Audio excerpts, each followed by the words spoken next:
As we continue to focus on stress management, specifically effective stress management, it's time to check your habits. Are your habits the kind of thing in your life that help you, that reduce stress in your life, that help you to manage stress more effectively in your life?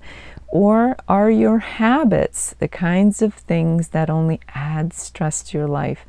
And you could have a combination of both. You could have some habits that help you and some habits that don't help you. So first and foremost, what are habits?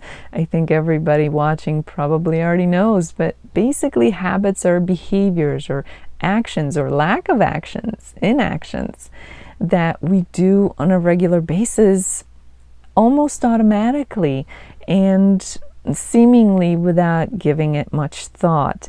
While habits weren't always habits, at some point they became repeated so many times that they started to stick and became part of your everyday normal range of behaviors, making them a normal expected part of your life. And oftentimes we don't think about these things in terms of, is this behavior a habit? And if so, is this behavior something that helps me or something that makes my life unnecessarily more difficult? What kinds of habits can you identify in your own life experience? Maybe you have some dietary habits. They could be good or bad. Maybe when you get stressed out, you eat comfort food or junk food or foods that will wreck your diet and ruin your health long term.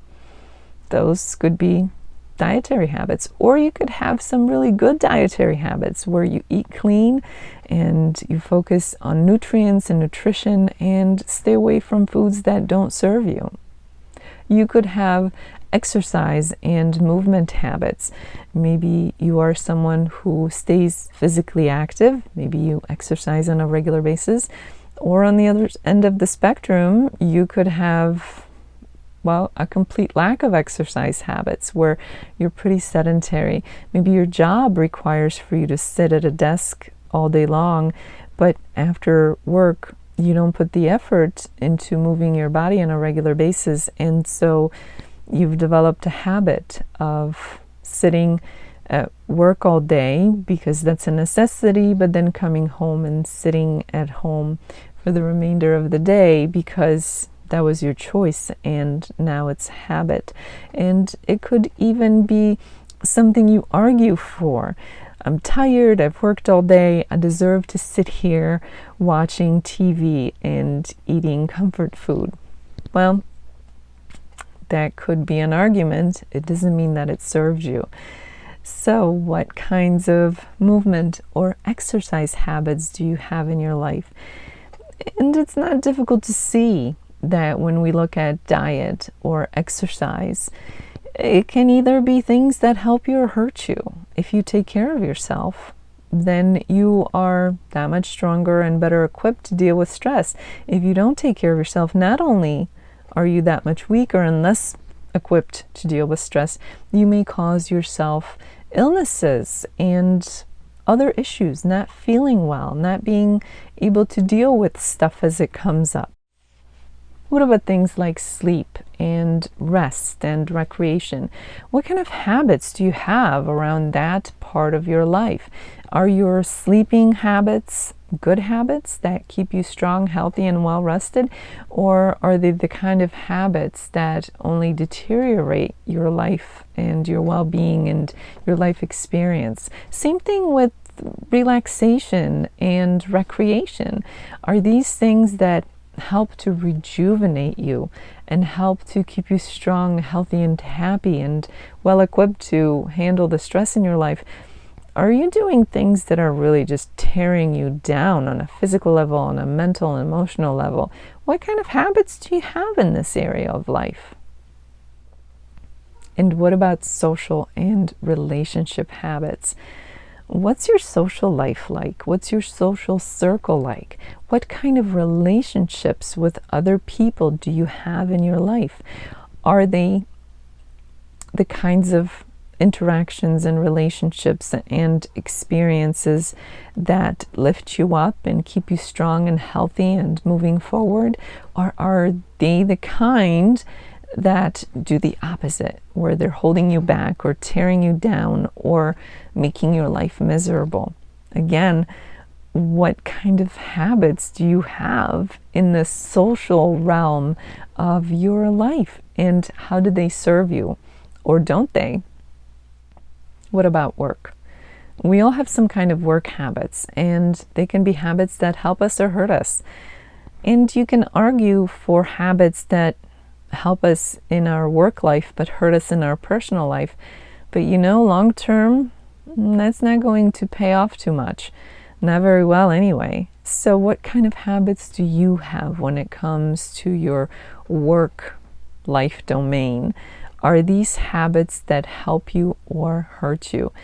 And I get it that most people have to work for a living or figure out some way of putting a roof over their heads and food on the table. That's all valid. That's all real. But when you're considering that particular part of life, the work part of your life, are you doing this part of your life in such a way that is reasonable and balanced and helps you? Or are you kind of out of control or out of balance with it? So what kind of habits do you have around work in your life? Consider that. As you think about the different areas of life and what kinds of habits you have in each area of life, it's time to figure out which of those habits help you and which of them hurt you. And I imagine that you have a mix of both. Most people do. So when you identify the kinds of habits that help you, keep them, maybe even grow them. But when you identify the habits that don't help you and maybe even hurt you, that's when it's time to reconsider those habits, change them, get rid of them, turn them into something that's going to serve you instead. And remember, nothing changes if you don't change it. Nothing changes by itself, especially when it comes from a place where it doesn't serve you. Usually it continues to not serve you. So once you identify what habits you have in the different areas of life and whether or not they help you, it's time to do something with those habits that don't help you. Life is stressful enough. You don't need to make it even more stressful by keeping those habits that don't help you. The other thing to remember is that just because something is a habit doesn't make it good or right. Just because something's been done in a certain way for a long time or for what seems like a lifetime or forever does not make it right, does not make it good, does not make it helpful. So don't get so emotionally attached to habits, especially the ones that don't serve you. Just because they've been with you for a long time doesn't mean they're good for you. It's just like people. If somebody's been with you for a long time, but they've been toxic and harmful the entire time, keeping them simply for the length of their stay doesn't make much sense. It's the same thing with habits. Make sure you're honest in your assessment of your habits and you have the courage and the determination to get rid of those habits that don't serve you. After all, tackling stress is no small feat. You want to be as strong, healthy, and resilient as possible. And being undermined by bad habits doesn't help. So remember, in order to be as effective as possible with stress management, you need to keep up your strength and your health and well-being and your resilience. So kick those bad habits to the curb. It's time. If you'd like to learn more about a comprehensive approach to stress management, check out the link below.